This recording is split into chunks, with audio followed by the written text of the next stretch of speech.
A book called Ordinary Men by Browning, and it's a study of these Polish policemen, German policemen who were sent to Poland after the Nazis had marched through Poland, and they were sent to police Poland, and they were, you know, decent middle-class guys, essentially, most of whom had been hit maturity before Hitler had come to power, so they weren't indoctrinated Nazis, you know, not like the Nazi youth types were, and they had to go to Poland and be policemen under wartime conditions. And they had a very humane commander. And he told all of them that they were going to have to do things that would be far more brutal, in all likelihood, than they were normally prepared to do in their role as non-military policemen. But that they could go back to their old job if they wanted to. So it wasn't top-down enforcement of an authoritarian ethos.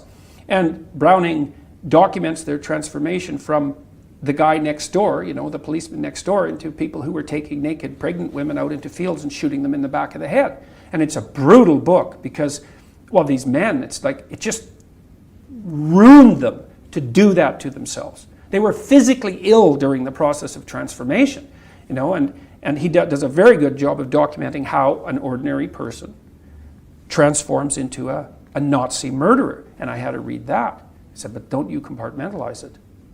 This is about you, right? This isn't about someone else. When you read history, you think, well, that's about someone else. It's like, unless maybe you're a victim and you identify with the victims. It's a very rare person who reads history and identifies with the perpetrators.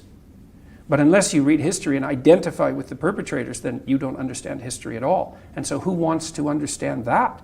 And I get my students, I said, look, I've told them this for 30 years. Here's something you have to understand. If you were in Nazi Germany, the statistical probability is overwhelming that you would have been a perpetrator. Right? You think you would have rescued Anne Frank. It's like, think again. Those people are very, very, very, very rare. They put their lives on the line to do that. They put their families' lives on the line to do that. You think you're one of those people? Really? It's like that. All that means is that you know nothing. You know nothing about yourself. You know nothing about people. You know nothing about politics or economics or history. It's a harsh lesson. But the truth about Germany in the 1930s, it was probably the most educated society the world had seen to that point in time. Education alone, cleverness in inverted commas alone, intelligence alone, sophisticated no substitute for civilization character. alone. No, right. So absolutely, there's no substitute for character. So we don't want, you know, it's Pascal talked of the glory and the scum. To reach our full humanity, it seems to me we need to understand both in tension. Now, Carl Jung The said unbelievable scum that lies in terms of our potential at the bottom of every heart. The extraordinary nobility, you call it the spark of divinity, I would say made in the image of a mighty creator. You've got to hold those things in suspension if you to find your real humanity. And in fact, the way through to the good place is surely through the valley of darkness in the first place. Well, then you think, well, if it's possible to be enlightened, why isn't everyone enlightened? It's like, well, you don't get to paradise, you don't get to heaven without harrowing hell first, right? And who's going to do that? Like, that's a terrible thing to do. It isn't even clear that you can survive it.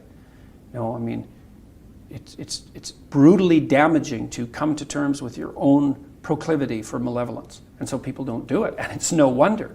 But the funny thing is, and this is also something that I think that people who've been watching my lectures have been attracted by, especially the young men. It's like, until you understand that you're a monster, until perhaps you even develop that as a capacity, you don't have the moral force to do good.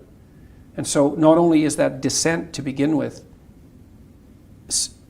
necessary to scare you straight, right, to make you understand what exactly it is that you're dealing with, but you don't even have the strength of character to be good until you understand just exactly what sort of monster you can be. I have a rule in my book, Rule 5, do not let your children do anything that makes you dislike them. Yeah, I read it. It's a meditation on the monstrousness of parents. It's like, don't underestimate yourself, your capability to ruin your children's lives.